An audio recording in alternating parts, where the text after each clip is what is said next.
এই জমিনে নবীর আদর্শ রেখে গেলেন। আমার নবী চ্যালেঞ্জ দিয়ে গেলেন, ক্বালান নবী সাল্লাল্লাহু আলাইহি ওয়া আলিহি ওয়াসাল্লাম, তারাকতু ফীকুম আমরাইন লান তাদিল্লু মা তামাসসাকতুম বিহিমা কিতাবাল্লাহি ওয়া সুন্নাত রাসূলি।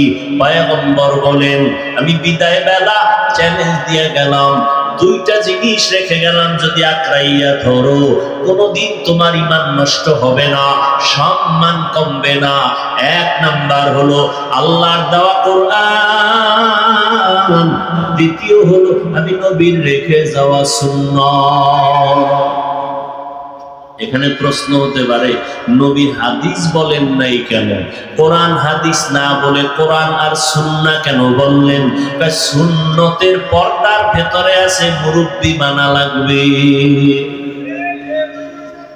সুন্নতের পর্দার আড়ালে আছে মুরব্বি। কারণ টুপি পরা সুন্নত, টুপি পরা কি? পাগড়ি পরবেন সুন্নত, কিন্তু কেমনে পরবেন, সিস্টেম কি? এটা মুখস্থ করে পারা যাবে না, দেখতে হবে। কেমনে দেখবা? উলামায়ে আহলে হকের দেখো, তারা যেমনে টুপি পরে এমনে পরে, এটাই মদিনাওয়ালার সুন্নত। বলে কেমনে বুঝলাম? তিনি মন গড়া টুপি পরেন নাই, তিনি তার মুরব্বি যারা উলামায়ে আহলে হক তাদের অনুসরণ করেছেন, তারা তাবেঈনদের অনুসরণ করেছেন, তারা তাবেঈনদের অনুসরণ করেছেন। এভাবে যাইতে যাইতে সাহাবায়ে কেরামের অনুসরণ, আবার সাহাবায়ে কেরাম আমার রাসূলের অনুসরণ করেছেন। এজন্য নবীও বলে গেছেন, উলামায়ে আহলে হকের তোমরা ফেলে ফেলে দিও না, কারণ এরা আমি মুহাম্মদ সহ সমস্ত নবীদের কলিজার বন্ধু, টাকা পয়সার বন্ধু না, এরা হলো ইলমে নববীর বন্ধু। উলামায়ে আহলে হকের অনুসরণ করো। আল্লাহ কোরআনে বলে দিলেন, উলুল আমর যারা তাদের অনুসরণ করো। এরে নবীর উম্মতের দল, এই করোনায় তা চোখের সামনে দেখায় গেল, চক্ষু বড় সবাই সামনে আল্লাহ দেখায় দিলেন। করোনার শত শত লাশ, মানুষগুলো মাস্ক পরে আছে, কেউ কাছে যায় না, করোনার ভয়। এমনকি সন্তান পর্যন্ত বাবায় করোনায় আক্রান্ত, চিকিৎসার জন্য যায় না, কাছে যায় না। না যাইতে যাইতে বাবায় বিছানায় মরে গেল, লোকেরে টাকা দিয়া কয় লাশটা রাস্তার বাইরে ফেলে দাও। লোকে টাকা পাইয়া গরিবরা ফেলে দিল, সন্তান দরজা লক করে দিল, একবারও খোঁজ নিল না বাবার লাশটা কি কুকুরে খাইলো নাকি জানাজা হলো। এই শত শত লাশ। আমার দেশের কিছু প্রশাসনের পুলিশ ভাই আর অধিকাংশ উলামায়ে কেরাম টুপিওয়ালারা এই করোনার লাশগুলো কাঁধের মধ্যে নিলেন, গোসল করাইলেন, দাফন করাইলেন, জানাজা পড়াইয়া দাফন করলেন। আল্লাহর হাজার শুকর, একজন টুপিওয়ালাও করোনায় মরে না। আর কি সম্মান দেখতে চাও রে মুমিন? ইহুদিরা আমাদের চূড়ান্ত দুশমন, খ্রিস্টান আমাদের দুশমন, সমস্ত বিধর্মীরা আমাদের দুশমন, এমনকি আমগো মুসলমানের ঘরের মধ্যে মুসলমানের দুশমন। এরপরে আল্লাহর শুকর, কোরআন ওয়ালাদের সম্মান কমে নাই, কমছে? চোখের সামনে সম্মান। এই সম্মান কে দিছে? চেয়ারম্যানের চেয়ারের মেয়াদ আছে না নাই? কোরআনওয়ালার চেয়ারের কোনো মেয়াদ আসেনি। এরা দুনিয়াতেও বাদশাহ, পরকালেও বাদশাহ।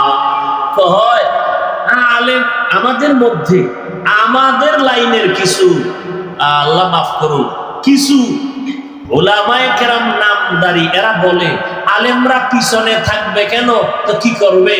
আলেমরা 5-10 তলা বিল্ডিং করে বিশাল বিজনেসম্যান হবে, সিআইপি ভিআইপি হবে, কোটি কোটি কোটি টাকার বিজনেস করবে, আলেমরা পেছনে থাকবে কেন?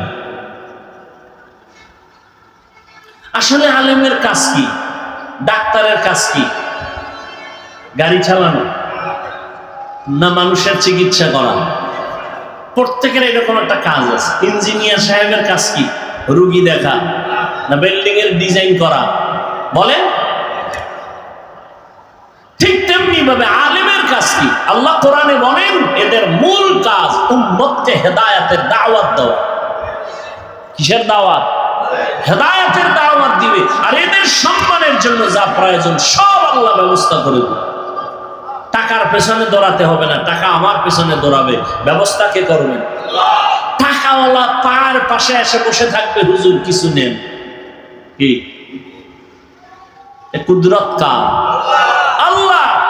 কিন্তু ওই হেদায়েতের পথ বাদ দিয়ে যদি কেউ দুনিয়া দুনিয়া দুনিয়া করে, আলেমের সামনে। দ্বিতীয় কথা, আলেম পিছায় রইল কই? মসজিদে যাবেন, আলেম পিছে না সামনে? জানাজায় দাঁড়াবেন, আলেম পেছনে না সামনে? মজলিসে যাবেন, ওলামায়ে কেরাম আছে, বড় হুজুর আছে, পেছনে না সামনে? মন্ত্রীদের মজলিসে আলেম গেছে, পেছনে না সামনে? এমপি সাহেবের সভায় আলেম গেছে, পেছনে না সামনে? বিবাহের অনুষ্ঠানে আলেম পেছনে না সামনে? কেন বলো বাবা, আলেম পিছাইয়া থাকবে কেন? আলেম পিছনে নাই, তোমার অন্তরটা বড় দুর্বল। আলেমকে আল্লাহ ইলমের কারণে সবার উপরে সম্মান দিয়ে রাখছেন। কোটিপতিও আলেমের কাছে এসে দোয়া চায়। এমপি সাহেব দেখলে কয় হুজুর দোয়া করবেন, মন্ত্রী মহোদয় দেখলে বলে দোয়া করবেন। মন্ত্রীদের প্রধান যিনি, তিনিও আলেমদের পেছনে দোয়ার অপেক্ষমান। আল্লাহ তাআলা ওলামায়ে কেরামকে ইলমের কারণে সম্মান দিয়ে রাখছেন, টাকা দিয়া সম্মান বাড়ানো যায় না। ইলমেরা ইজাজু করদান বেহিসাব, খলকেরা দান জওয়াবে মাসাওয়া। এত মুসিবতের মধ্যে কি আলেমদের সম্মান কম? বলে আল্লাহ দেখাইলেন আমার সোনার বাংলায় কত হাফেজে কোরআন, ছোট্ট ছোট্ট বাচ্চাগুলো সারা দুনিয়ার মানুষের মাথা গরম করে প্রধান পুরস্কার নিয়ে বাংলাদেশে আছে হাফেজে কোরআন। আছে না? এই সম্মান দিছেন কে? আল্লাহ দিছেন। পথের নবী চ্যালেঞ্জ দিয়ে বলছেন, দুই জিনিস ধরে রাখো, কোরআন আর নবীর সুন্নাত। এই দুই জিনিস যদি পেতে চাও, উলামায়ে আহলে হকের পেছনে ছাড়া যা পাওয়া যাবে না। আর উলামায়ে কেরাম তৈরি হয় কলেজে, মাদ্রাসায়। মাদ্রাসাকে সম্মান করো। আমি এটা বলি না আমার যুবক ছেলেরা মাদ্রাসায় চলে আসো, স্কুল কলেজ বন্ধ করে দাও, না, একবারও বলি না। স্কুলে পড়ো আলহামদুলিল্লাহ, কলেজে পড়ো আলহামদুলিল্লাহ, ডাক্তার হও আলহামদুলিল্লাহ, ইঞ্জিনিয়ার হও আলহামদুলিল্লাহ, প্রফেসর হও আলহামদুলিল্লাহ। তবে খবরদার আমার দাবি বেয়াদব হইও না। তোমার ব্যবহারে যেন মা বাবা কষ্ট না পায়, তোমার আচরণে যেন উলামায়ে কেরাম কষ্ট না পায়, তোমার ব্যবহারে যেন মুরব্বীরা কষ্ট না পায়। 5 ওয়াক্ত নামাজ পড়ো, মা বাবার দোয়া নিয়ে চলো, উলামায়ে কেরামের পরামর্শ নিয়ে চলো। ও যুবক বাবারা, তোমার মতো কত যুবক জীবনে মাদ্রাসায় পড়ে নাই, স্কুল কলেজে পড়িয়া 5 বেলার নামাজ পড়ে। সত্য কথার সাক্ষী দাও, আছে না নাই? তুমি কেন পারবা না? ও যুবক বাবা, তোমার মতো যুবক রাস্তায় গাড়ি চালায়, ড্রাইভারি করে, 5 বেলার নামাজ পড়ে, আছে না নাই? তুমি কেন পারবা না রে বাবা? তোমার মতো সন্তান জেনারেল লাইনে থাকিয়া শ্রমিকের কাজ করে, সময় মতো নামাজ পড়ে, কৃষি কাজ করে, নামাজ ছাড়ে না, নদীর মধ্যে মাছ ধরে, নামাজ ছাড়ে না। ও আল্লাহর বান্দারা, র্যাব, আর্মি, পুলিশ, বিডিআর এর চাকরি করে, নামাজ ছাড়ে না। সেদিন এক যুবক আইসা কয় হুজুর, চাকরির সিঁড়িতে যাইয়া স্কিল বেড়ে গেল বেতনের, হঠাৎ করে উপরের অফিসার কয় দাড়ি রাখা যাবে না। আমি বললাম সালাম, চাকরি করা যাবে না। রিজিকের মালিক চাকরি না, রিজিক দেওয়ার মালিক আমার আল্লাহ। ইয়া আইয়ুহান নাস আনতুমুল ফুকারা ইলাল্লাহ ওয়াল্লাহু হুয়াল গনিয়্যুল হামিদ।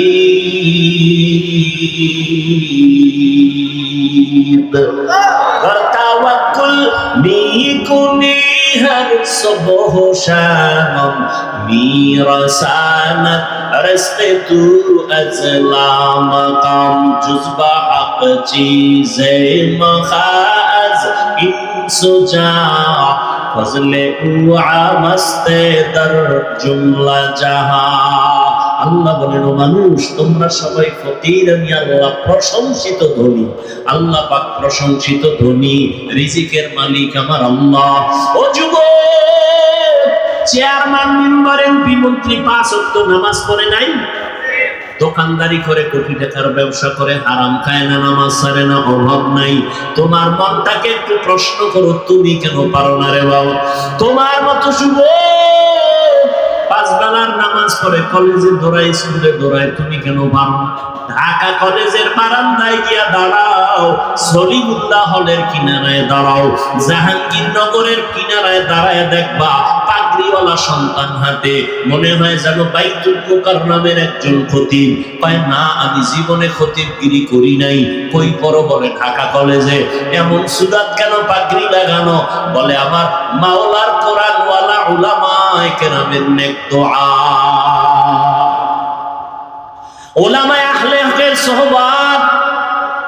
ও যুবক, তুমি ডাক্তার হও, বাধা নাই, ইঞ্জিনিয়ার হও, বাধা নাই, জেনারেল লাইনে থাকো, বাধা নাই, চাকরি করো, ব্যবসা করো, বাধা নাই, 5 বেলার নামাজ পড়ো, মা বাবার দোয়া নিয়ে চলো, উলামায়ে কেরামের পরামর্শ নিয়ে চলো। ও পর্দার আড়ালের মা বোনেরা, আপনার মতো কত মা পর্দা করে, নামাজ পড়ে, স্বামীর মাল হেফাজত করে, অভাব নাই, আপনারা কেন পারেন না? অবৃদ্ধ বাবাজি, আপনার মতো কত বুড়া মানুষ হাতে লাঠি নিয়ে মসজিদে গিয়া নামাজ পড়ে, আপনি কেন পারবেন না? এখনো সময় আছে তওবা করার। মনটাকে ছোট করে আল্লাহর কাছে তওবা করেন মনে মনে। আল্লাহকে বলেন, হেদায়ার মালিক, জীবনে কত শয়তানের ধোকায় পড়ে নামাজ ছাড়লাম, বেপরদায় চললাম, দাড়ি কাটলাম, কত মানুষের ক্ষতি করলাম, রহমতের নবীর আদর্শ চিনলাম না, চিনার চেষ্টাও করলাম না। আজকে থেকে তওবা করে নিলাম, নবীর তরিকার বাহিরে চলবো না, নবীর আদর্শ নিয়ে চলবো, মা বাবার দোয়া নিয়ে চলবো, উলামায়ে কেরামের পরামর্শ নিয়ে চলবো। আর কোনোদিন দাড়ি কাটবো না, বেপরদায় চলবো না, নামাজ ছাড়বো না। হেদায়াতের মালিক আমার আল্লাহ, ইজ্জতের মালিক আমার আল্লাহ। আবু জাহাল নবীজির বয়ান শুনিয়াও কালেমা পড়তে পারলো না, কপাল পোড়া। আর ওমরের মতো বান্দা নবীর কল্লা কাটতে গিয়া কালেমাওয়ালা মুসলমান হয়ে গেল। এই জমিনে আবু জাহালের মতো শক্ত অন্তরের কিছু মানুষ থাকবে, হাজারো বয়ানে তওবা নসিব হবে না। আর একদল ওমরের মেজাজওয়ালা গুদানিয়া ময়দানে ঢুকার পর চোখের পানি ছেড়ে ভয়, ঢুকার পরে কাঁদবে আর বলবে, ও আল্লাহ, এতদিন বুঝি নাই দাড়ি কাটলে কি অপরাধ হবে, নামাজ ছাড়লে কি অপরাধ হবে। আমার মতো যুবক স্কুলে পড়িয়া যদি দাড়ি রাখতে পারে, নামাজ পড়তে পারে, আমি কেন পারি না? আমার মতো যুবক জেনারেল লাইনে থাকিয়া চাকরি ব্যবসা করে যদি নামাজ পড়ে, আমি কেন পারবো না? ও আল্লাহ, তুমি আমাকে মাফ করে দাও। সামনে কোনোদিন দাড়ি কাটবো না, বেপরদায় চলবো না, মা বাবার বরদোয়া নিব না, উলামায়ে কেরামের পরামর্শ নিয়ে 5 বেলার নামাজ পড়ে নবীর তরিকা মেনে চলবো। তওবা যদি করতে পারো, মুহূর্তে আমার আল্লাহ তোমাকে মাফ করে দিবেন। যদি অন্তর কারো তৈরি হয়, মুনাফিকি অন্তরে যদি না থাকে, তওবার নিয়ত যদি খাঁটি ভাবে কারো অন্তরে থাকে, দুটো হাত আমার আল্লাহকে দেখায়া দাও। আয় আল্লাহ, হাতগুলো কবুল করে নেন, তওবা কবুল করে নেন, তওবার উপরে মজবুত হইয়া চলার মতো তৌফিক দান করেন, আমিন।